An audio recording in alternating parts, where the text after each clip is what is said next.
할렐루야. 기쁘고 행복한 아침이 밝았습니다. 오늘 이 새벽에 또 예수님의 큰 은혜가 우리 가운데 있기를 소망합니다. 고난주간을 계속 보내고 있는데요. 고난주간 묵상을 통해서도 우리가 하나님의 또 은혜를 발견하는 그런 시간이 되기를 바랍니다.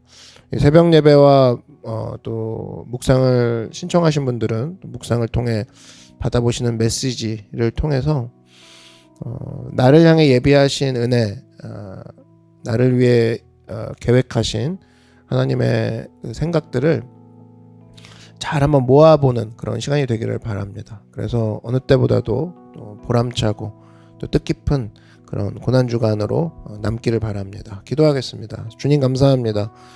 고난주간 주님의 고난을 통해서조차도 우리에게 메시지를 주시려고 하는 하나님의 마음 우리가 헤아려 봅니다. 주님의 크신 사랑 앞에 우리가 엎드립니다. 오늘 예배 가운데 함께 하시고 역사하여 주시옵소서. 예수님의 이름으로 기도드렸습니다. 아멘. 함께 말씀 보겠습니다. 마가복음 12장 41절에서 44절 말씀 보겠습니다. 마가복음 12장 41절에서 44절 말씀 제가 봉독하겠습니다. 예수께서 헌금함을 대하여 앉으사 무리가 어떻게 헌금함에 돈 넣는가를 보실세.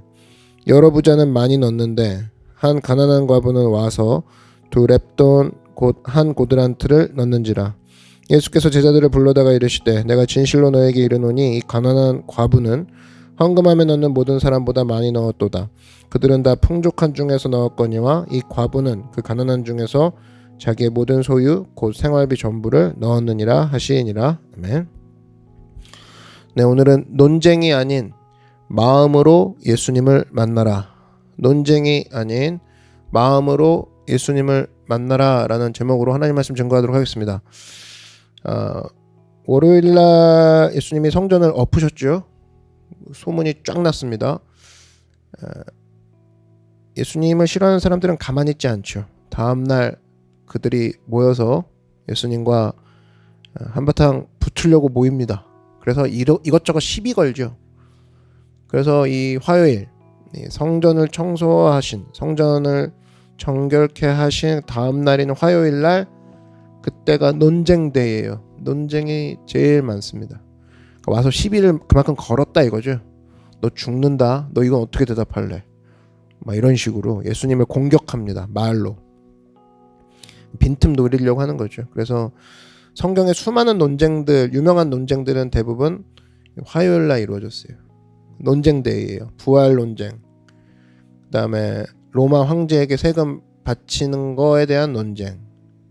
그리고 가장 큰 계명 논쟁. 많이 들어보셨죠? 뭐 이런 굵직굵직한 것들. 그러나 뭐 예수님 당황하지 않으시죠? 뭐 오히려 그들을 더 당황시키는 말로 오히려 메시지를 전하십니다. 굉장히 치열했던 화요일이었어요. 굉장히 치열했던 화요일인데 예수님이 치열하셨다. 뭐 여기서 멈추면 뭐 우리가 거기서 받을 메시지는 없죠. 예수님 되게 용사 같으시네. 뭐 말 잘하시네. 어쩜 이런 지혜로울 수가? 거기서 멈추면 안 됩니다. 그리고 사실 예수님이 거기서 멈추지 않으셨다라는 거, 그게 오늘 포인트인데, 이 치열한 논쟁 속에 예수님의 시선이 멈춘 곳이 있습니다. 그게 바로 오늘 이 가난한 한 여인이에요. 이 여인에게 예수님이 딱 눈길을 멈추시고 그 여인을 향해, 제자들을 향해 이제 나중에 메시지를 전하실 정도로 여인을 발견을 하시는 거죠. 그러니까 논쟁이 진 거죠.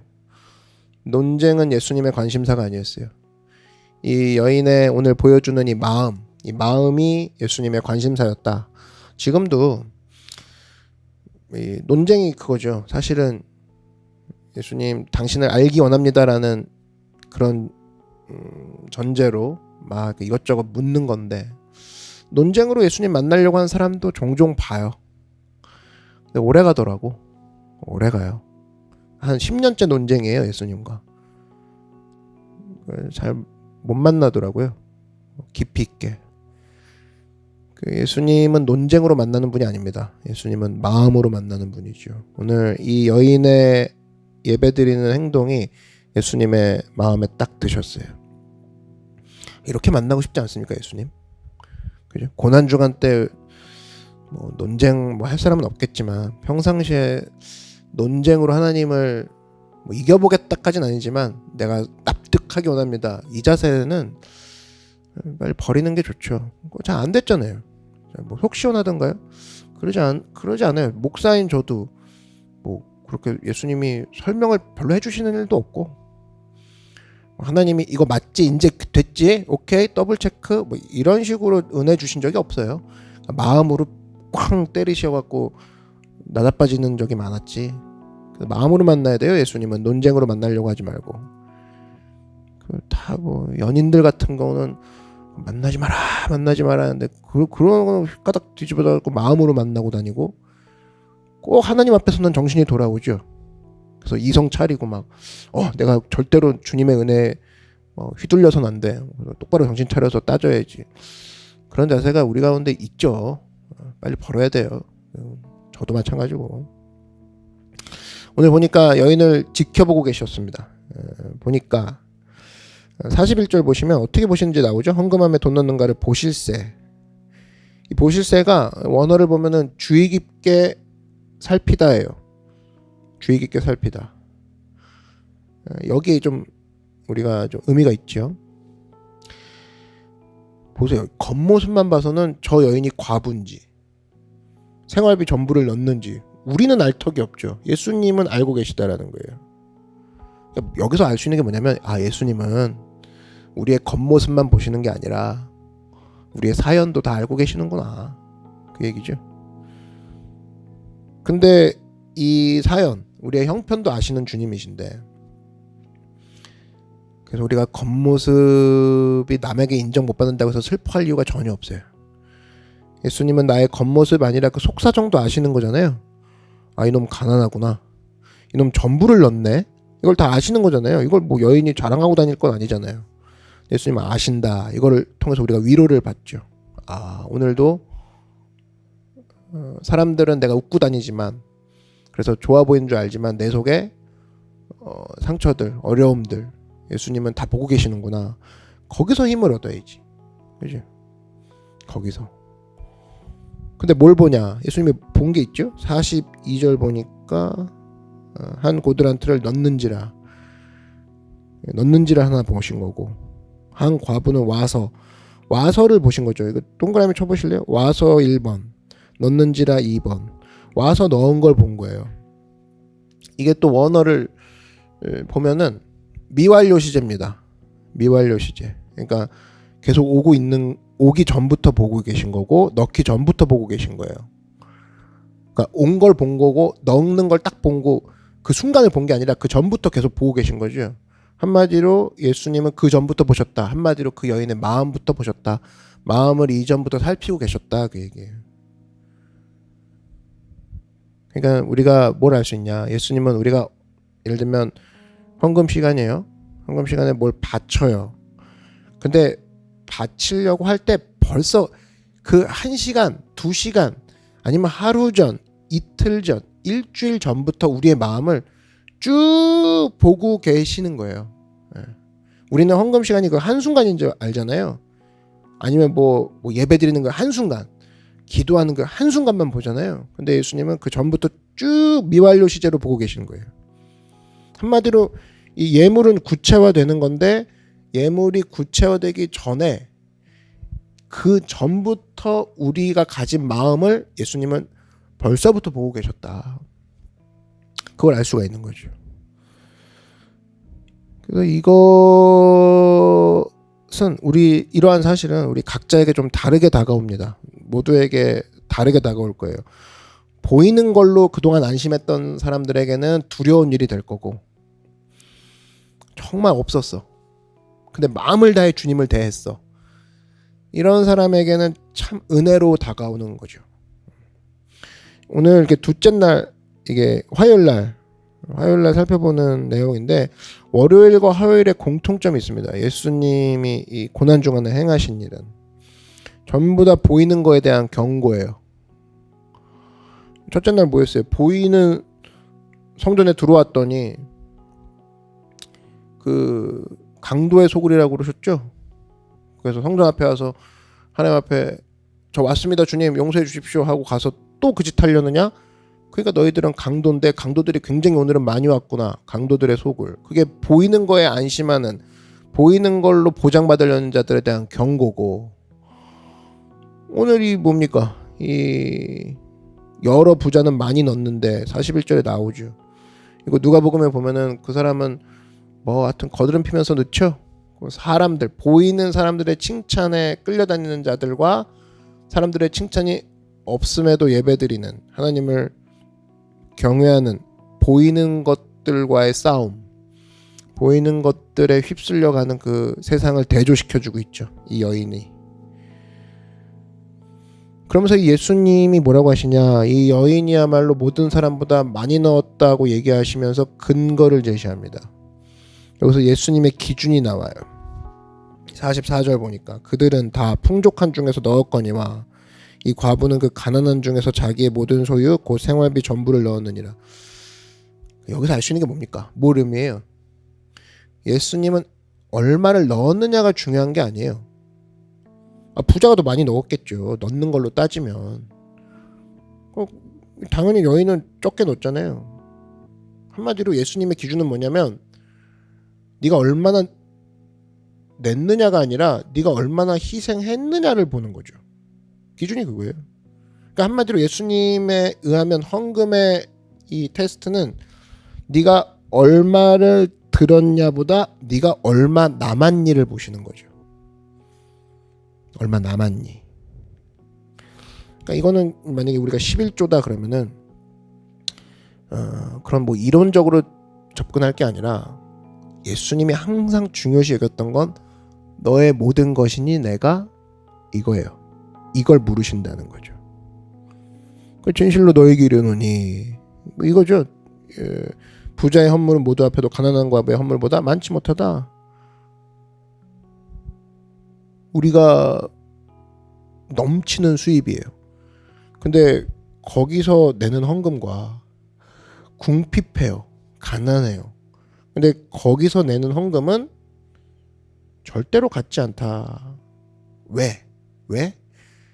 궁핍함 중에 내는 헌금은 훨씬 더 마음을 요구하기 때문에. 그거예요, 그거. 그 예수님 원하시는 건 뭐냐? 마음이다라는 거예요. 마음. 그럼 이제 좀 삐딱하게 생각하는 사람은 그거죠.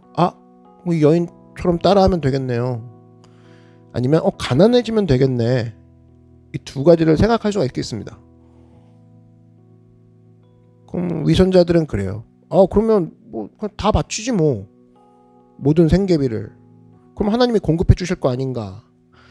그걸 뭐라고 하냐면 하나님을 매수한다 그러는 거죠. 하나님을 시험한다 그러는 거예요. 시편 51편 6절에 보소서 주께서는 중심이 진실함을 원하시오니 내게 지혜를 은밀히 가르치시리다. 하나님이 원하시는 거는 중심의 진실함이지 그렇게 하나님을 시험하는 식으로 하나님을 매수하려고 다 줬으니 다 줘요. 다 줬으니 책임져요. 공급해줘요. 그거 안 먹힌다라는 거예요. 그렇게 드리는 거 소용없다. 따라하면 되겠네요. 그렇게 될 문제가 아니라는 겁니다.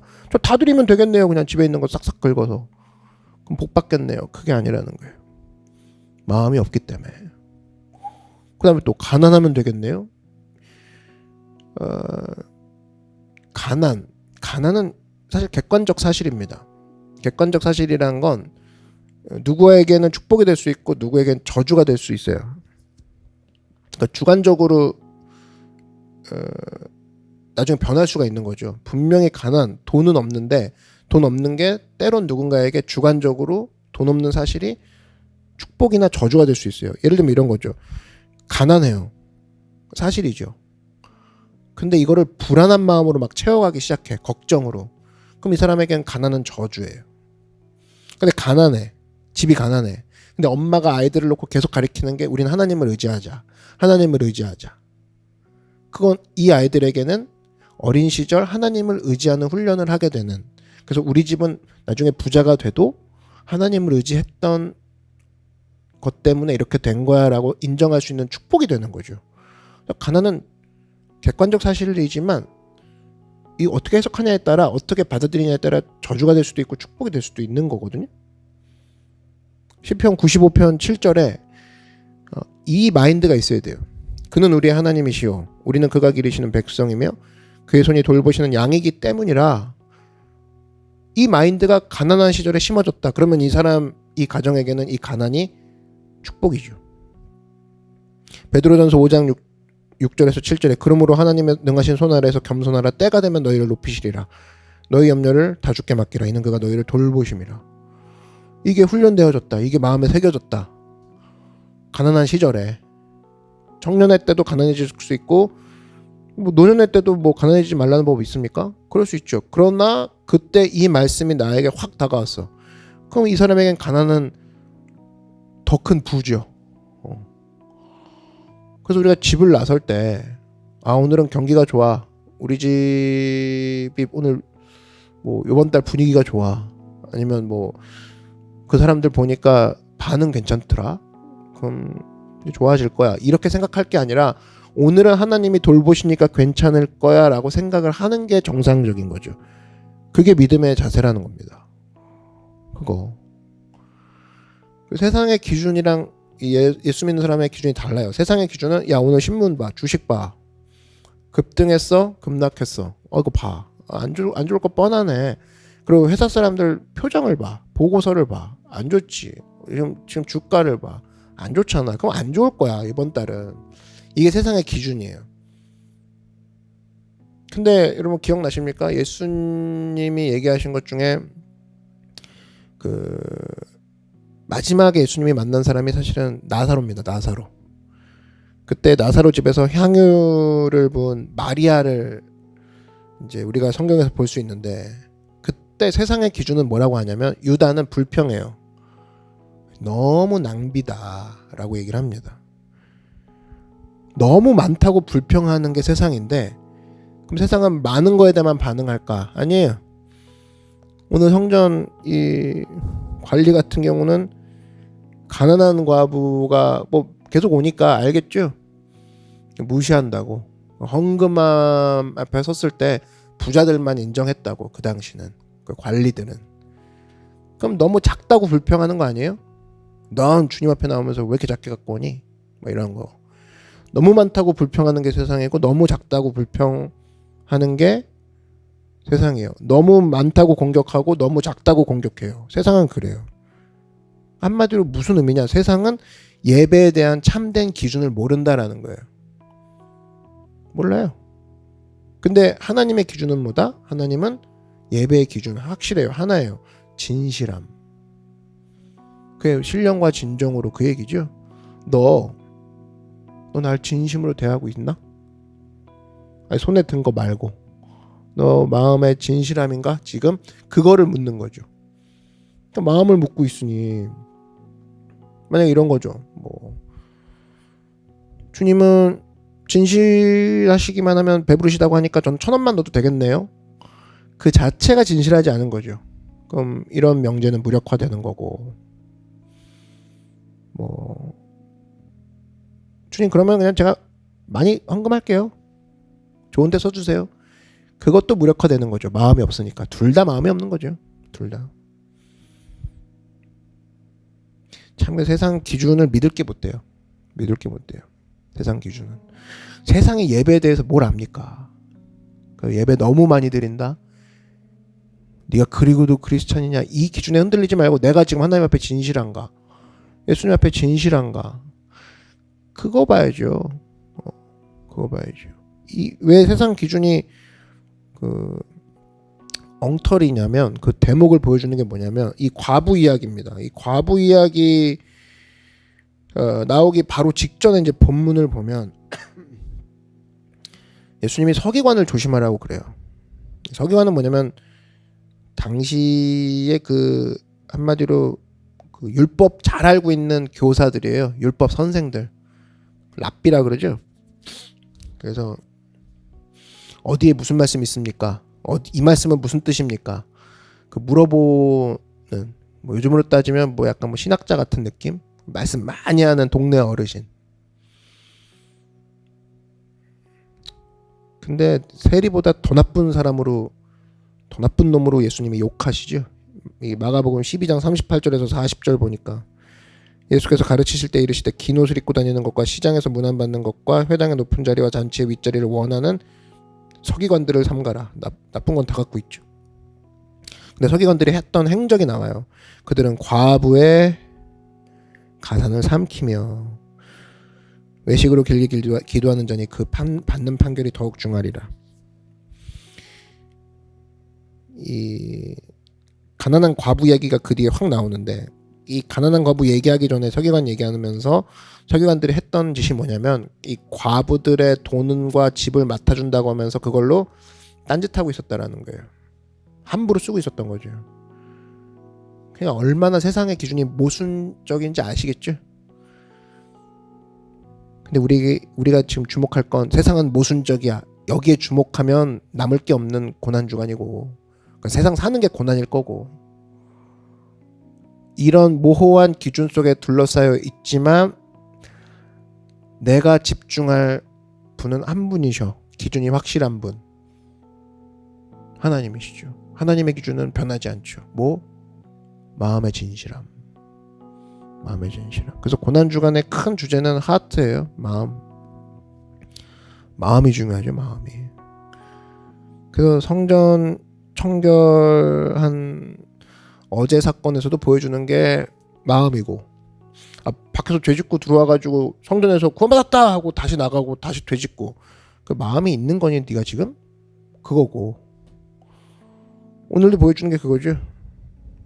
마음이 가득한 이 여인의 예배, 하나님이 기뻐하신다. 그래서 하나님은 진실의 냄새를 아세요. 진실한 냄새를 아셔요.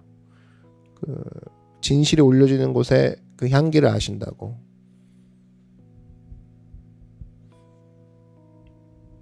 진실함을 좋아하시는 분, 그분이 이렇게 진실하게 예배드리는 이 과부, 굶어 죽게 놔뒀을까요? 예? 결국 뭐 변사체로 발견되고 막 그 배 골아서 죽고 그랬을까요? 절대 그러지 않았을 겁니다. 하나님이 책임져 주셨다라는 거예요. 그래서 하나님은 이 남는 거 드리는 예배자가 아니라 자신의 전부를 드리는 예배자를 원하신다라는 거예요. 지금도. 그러니까 뭐냐면, 쉽게 얘기하면 예배 드리고 났어. 예배 때 나의 전부를 올려드렸어. 그러면 내가 의지할 것은 나에게 지금 있지 않는 그런 예배자를 원하신다라는 거죠. 왜? 내가 의지할 건 주님밖에 없으니까. 근데 예배 드리고 나서도 그래도 내가 의지할 게 좀 있긴 하지. 이건 풍족한 가운데 드린 거죠. 전부 드린 게 아니라고요. 그래서 내가 예배 드리고 났는데 하나님을 의지합니다 라고 했는데, 하나님 의지하는 것 빼고는 나한테 의지할 게 하나도 남아있지 않는 상태, 그런 예배자가 여러분이 되길 바랍니다. 그게 하나님이 원하시는 예배자라는 거예요. 오늘 또 흥미로운 부분이 뭐냐, 예수님이 직접 이 여인에게 가서 격려의 말씀을 주시진 않았죠. 왜냐하면 이 여자는 이미 믿음의 길을 걷고 있었기 때문에. 그리고 또 어떤 보상도 약속하지 않으셨죠. 왜냐하면 이미 그녀의 상급은 하늘에 있었기 때문에. 이미 부자죠, 부자. 이게 제자도예요. 이게 제자도. 왜냐하면 43절을 보니까 예수께서 제자들을 불러다가 이르시되, 제자들한테 이 여인의 행동을 주지시키죠. 야, 흔들리지 마. 진실한 마음이 중요해. 세상이 많다고 그러고 세상이 적다고 하는 것에 흔들리지 말아라. 그렇게 얘기하시죠. 제자도예요, 제자도. 진실한 마음은. 그래서 여러분 다 전부 다 예수님의 제자 아닙니까? 그럼 예수님이 원하시는 거 진실한 마음이에요. 진실한 마음.